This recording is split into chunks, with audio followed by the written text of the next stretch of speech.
হে বন্ধুরা, সবাই কেমন আছো? আশা করি সবাই ভালো আছো। তো চলে এলাম মালয়েশিয়া পাম অয়েল বাগানে একটা নতুন ভিডিও নিয়ে। তো দেখো বন্ধুরা, তো অনেকে দেখেছে পাম বাগানে এরকম কিন্তু কন্টেনার থাকে। তো এইগুলোর হচ্ছে ফল লোডিং করে এর ভেতরে রাখা হয়। তো এর ভেতরে কতটা গভীর আর কিভাবে ফল লোডিং করা হয়, কীভাবে ফল ঢালে, সব কিছু কিন্তু আজকে এই ভিডিওতে দেখাবো। তো সবাই ভিডিওর সঙ্গে থাকবে। তো চলো ভিডিওটা স্টার্ট করি। তো বন্ধুরা দেখুন, একটা কন্টেনারে কিন্তু অনেক পরিমাণে কিন্তু ফল লোডিং করা যায়। তো এইটাকে মালয়েশিয়াতে বিম বলা হয়, আমাদের দেশেও কোনো কোনো জায়গায় এটাকে বিম বলে। তো এইটা কিন্তু একবারে 10 থেকে 15 টন কিন্তু মাল একবার লোডিং করা যায়। আর এইটা দেখো, এর ভিতরে কিন্তু অনেকটা গভীর, আর এর ভেতরে কিন্তু ফল সব ফেলা হয়েছে। তো দেখো এর ভেতরে কিন্তু ফল ফেলেছে, কিন্তু এখনো পূর্ণ হয়নি। তো বাগান থেকে নিয়ে এসে কিন্তু এইখানে কিন্তু ফেলবে। আর দেখো এটা কিন্তু আমাদের রুমের সাইডেই আছে। দেখো এখানে আজকে আমাদের রুম, পুরো রুমের সঙ্গেই কিন্তু আজকে আমাদের কাজ। আর এই সাইডে দেখো একটা ফ্যাক্টরি। তো এটা হচ্ছে একটা কেমিক্যাল ফ্যাক্টরি।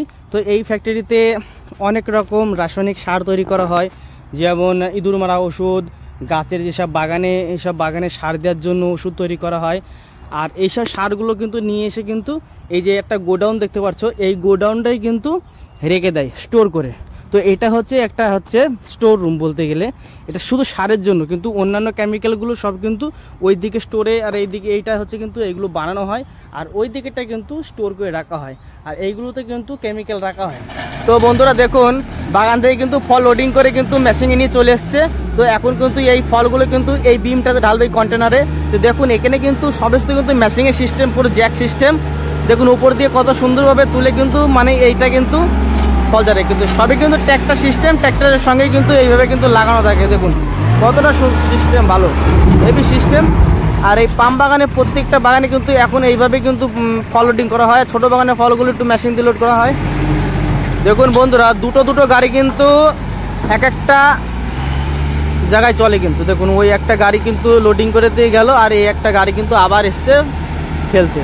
তো এইরকম অনবরত ফেলতে ফেলতে ম্যাক্সিমাম একটা গাড়ি, এইরকম একটা গাড়ি ম্যাক্সিমাম 4 টিপ করে ফেললেই কিন্তু এই বিমটা কিন্তু ফুল হয়ে যায়। তো দেখুন এই এবার ফেলবে, দেখুন প্রায় মানে লোডের কাছাকাছি হয়ে যাবে।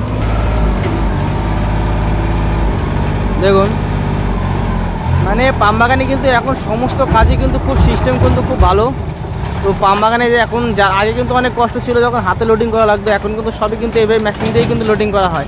আর এই আমরা যে কোম্পানিতে কাজ করি, সেই কোম্পানিতে এইরকম মেশিন 6টা মেশিন চলে। কারণ আমাদের যে স্টেটটা রয়েছে, সেই স্টেটটা কিন্তু অনেক বড়, সেই কারণে কিন্তু একটা গ্যাংয়ে কিন্তু 6টা করে লোক থাকে। 6টা লোকের পিছনে কিন্তু এইরকম 2টো করে মেশিন কিন্তু চলে। আর এইরকম 6টা মেশিন কিন্তু এইরকম রয়েছে, আরও অন্যান্য মেশিন কিন্তু রয়েছে, তার মধ্যে কিন্তু 6টা এরকম মেশিন চলছে। আর দেখুন এই স্টোর থেকে বড় বড় যেসব গাড়িগুলো ঢোকে জিনিসপত্র নিয়ে, সেইগুলো কিন্তু আবার নিয়ে কিন্তু চলে যায়। তো পরে তোমাদেরকে দেখা।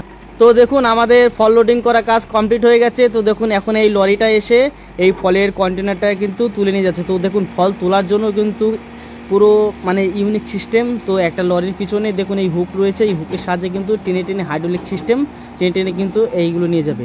আর এইগুলো নিয়ে গিয়ে কিন্তু ডাইরেক্ট যেখানে তেলের মিল রয়েছে, তো সেই মিলে কিন্তু এইগুলো নিয়ে চলে যাবে। তারপরে সেখান থেকে তেলের প্রসেসিং হওয়া শুরু করবে, তারপরে কিন্তু এগুলো প্যাক হয়ে বিদেশে চলে যাবে। তো ভিডিওটা ভালো লাগলে অবশ্যই লাইক করো, আর চ্যানেলটাকে সাবস্ক্রাইব করো এবং নতুন নতুন ভিডিও পাওয়ার জন্য। তো দেখা হবে আর পরবর্তী।